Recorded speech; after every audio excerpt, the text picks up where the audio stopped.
আমরা দিতে পারি, এবং উনি যে মনে করে যে না এই চিকিৎসক আমাকে গর্ভবতী অবস্থায় অত্যন্ত সুন্দর এবং সুইটেবল একটা পরামর্শ দিয়েছেন, টোটাল আমার এই 10 মাস চলার একটা পরামর্শ দিয়েছেন, সেখানেও কিন্তু আপনার একটা কৃতিত্ব আছে, সফলতা আছে।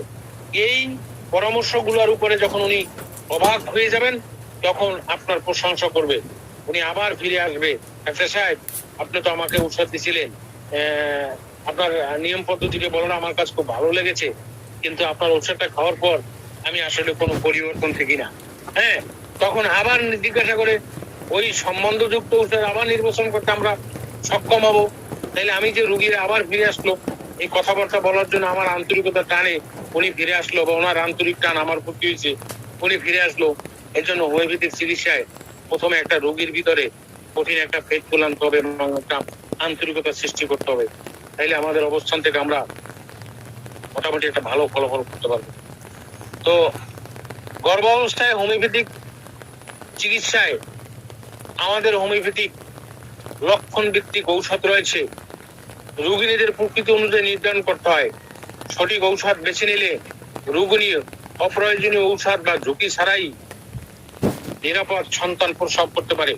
তবে এসব ক্ষেত্রে সবসময় একজন যোগ্য হোমিওপ্যাথিক চিকিৎসকের তত্ত্বাবধানে চিকিৎসা করাতে হবে। অর্থাৎ আমি নতুন চিকিৎসক, আমি পারবো না, আমি জানি আমার আস্থা রয়েছে, আমার বিশ্বাস রয়েছে, আমার হোমিওপ্যাথিক একটা সফল চিকিৎসা পদ্ধতি, কিন্তু আমি অত ঔষধের সম্পর্কে লক্ষণ সম্পর্কে আমার জানা নেই। যিনি জানবেন, যিনি বোঝেন, আমার পার্শ্ববর্তী যাকে সহজে পাবো এবং যার অভিজ্ঞতা আছে এবং যার চেম্বারে রুগীর যাতায়াত আছে, শোনো আছে, আমার পাশাপাশি সে চিকিৎসকদেরকে সুসম্পর্ক তৈরি করব এবং তার কাছে আমি রুগীটা নিয়ে যাব এবং তিনি রুগীটা আমার সামনে চিকিৎসা করবেন, খুশি হয়ে আমাকে শিখিয়েও দেবেন। সেই রাস্তাটা আমরা যার যার অবস্থান করার চেষ্টা করব, কারণ এটার ভিতরে সফলতা আছে। আমি হয়তো শেষের দিকে সময় পেলে এবার এই বিষয়গুলো আবার ফিরে আসবো। এখন আমরা ঔষধ নিয়ে আলোচনা করব। আমার হাতে যে প্রথম যে ঔষধটা আমরা চিন্তা করি, নাক্স ভূমিকা। নাক্স ভূমিকা গর্ভ অবস্থায় বমি বা অম্বলের সময় উপকারী। গর্ভ অবস্থায় কোনো গর্ভিণী যদি বমি করে এবং তার পর্যাপ্ত পরিমাণ অ্যাসিডিটি অনুভূত হয়, যারা খাওয়ার পর টক ঢেকুর ওঠে, বমি বমি ভাব বা বমি অনুভব করে, এছাড়া কোষ্ঠকাঠিন্য, বারবার পায়খানার চাপ আসা কিন্তু বের না হওয়া,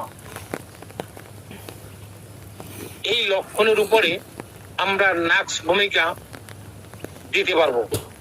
তো এখন আমরা নাক্স ভূমিকার মূল জায়গাটা কি যাব, যে খাবার পরে রোগ লক্ষণের বৃদ্ধি, এখানে নাক্স রয়েছে। এরপরে অতৃপ্তজনক উপসর্গ, অর্থাৎ পায়খানা আসে না, এই নানাবিধ খাইতে চায় না, খাইলে তার পেটে ঢেকুর উঠবে, বমি করবে, এই জন্য পেটে ক্ষুধা হতো, খাইতেও মন চায়, আবার চায় না। মানে এখানে হলো অতৃপ্তিজনক একটা উপসর্গের ক্ষেত্রে নাক্স ভূমিকা অত্যন্ত কার্যকরী একটা ঔষধ। এই বিষয়টা আমাদেরকে মনে রাখতে হবে। তো দ্বিতীয় যে মেডিসিনটা আছে ইপিকাপ কুয়ানহা। ইপিকাপ সারাক্ষণ বমি বা বমি ভাব, বমি করলে উপশম বোধ করে না।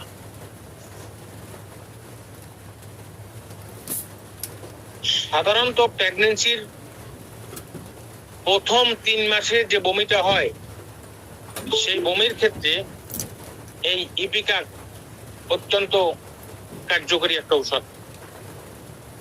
এখানে আমাদেরকে পার্থক্য নির্ণয় করতে হবে যে নাক্স ভূমিকার রোগীর গর্ভবতীর লক্ষণটা কি এবং ইপিকাপ গর্ভবতী রোগীদের লক্ষণটা কি, এই বিষয়টা পার্থক্য নির্ণয় কর, তুলনা নির্ণয় কর। আমরা যদি তুলনা নির্ণয় করতে না পারি তাহলে কিন্তু যথাযথ ঔষধ নির্বাচন করা হবে না। এরপর রয়েছে ছিপিয়া। সিপিয়া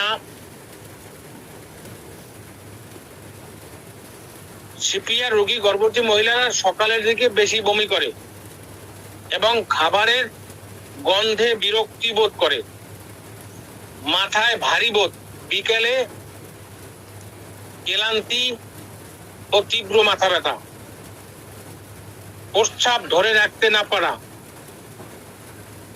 হাঁচি বা কাশি দিলে প্রস্রাব চলে যাওয়ার প্রবণতা, মানসিক অবসাদ,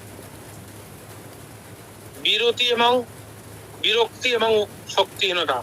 তাহলে আমরা কি পেলাম? ক্লান্তি, অর্থাৎ গর্ভিণী রোগী যদি সকালের দিকে বমি করে, খাবারের গন্ধ যদি বিরক্ত বোধ করে,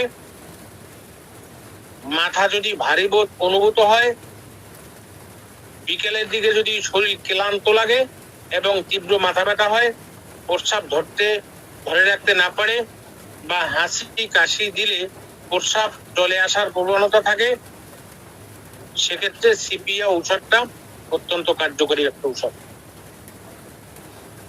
ব্রায়োনিয়া অ্যালবাম কোষ্ঠকাঠিন্য ও শক্ত মল জনিত সমস্যা, মল বের করতে প্রচন্ড কষ্ট হয়, প্রচুর পরিমাণে পানি পিপাসা এবং শরীরের ভিতরে হালকা শারীরিক ব্যথা আছে। এই ব্যথার কারণে অস্বস্তি বোধ করা এবং নড়াচড়া করলে বৃদ্ধি হবে বিধায় রোগী নীরব চুপচাপ অবস্থান করে, সেক্ষেত্রে ব্রায়োনিয়া অ্যালবাম একটা চমৎকার কার্যকরী ঔষধ। এরপর রয়েছে পালসিটিলা।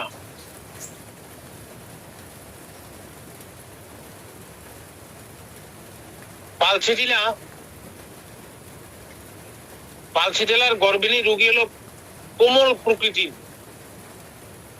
নম্র ভদ্র নারীদের ক্ষেত্রে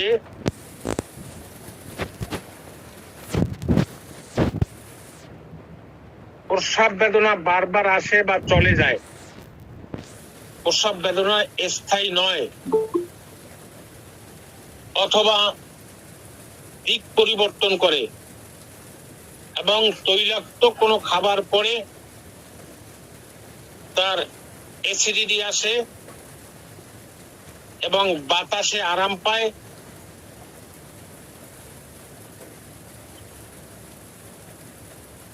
সেক্ষেত্রে এই লক্ষণগুলো যদি আমরা পাই, নম্র ভদ্র অভিমানী, এই লক্ষণগুলো যদি আমরা পেশেন্টের ভিতরে পেয়ে বসি, সেক্ষেত্রে পালসিটিলা যাবতীয় রোগের ক্ষেত্রে আমরা প্রয়োগ করতে পারবো পালসিটিলা। এরপরে রয়েছে কার্বোভেজ। কার্বোভেজ হলো পেট ফাঁপা, ঢেকুর ওঠা, কম্বল জনিত অস্বস্তি, কেবল পাখার বাতাস চায় এবং তলপেটের দিকে অ্যাসিডিটির পরিমাণটা বেশি। এই জাতীয় রোগীর হজমের সমস্যার জন্য এবং অন্যান্য রোগ লক্ষণের ক্ষেত্রে আমরা কার্বোভেজ অত্যন্ত কার্যকরী একটা ঔষধ। এরপর রয়েছে ক্যান্থারিস। প্রস্রাবের সময় জ্বালা বা ঘন ঘন প্রস্রাবের সমস্যা, প্রস্রাবের সময় প্রচন্ড যন্ত্রণা অনুভূত হলে এবং শরীর ফুলে গেলে ক্যান্থারিস একটা চমৎকার কার্যকরী ঔষধ। ক্যান্থারিস। এরপর রয়েছে এপিসমেল। প্রস্রাবের সময় জ্বালা, শরীরে ফোলা,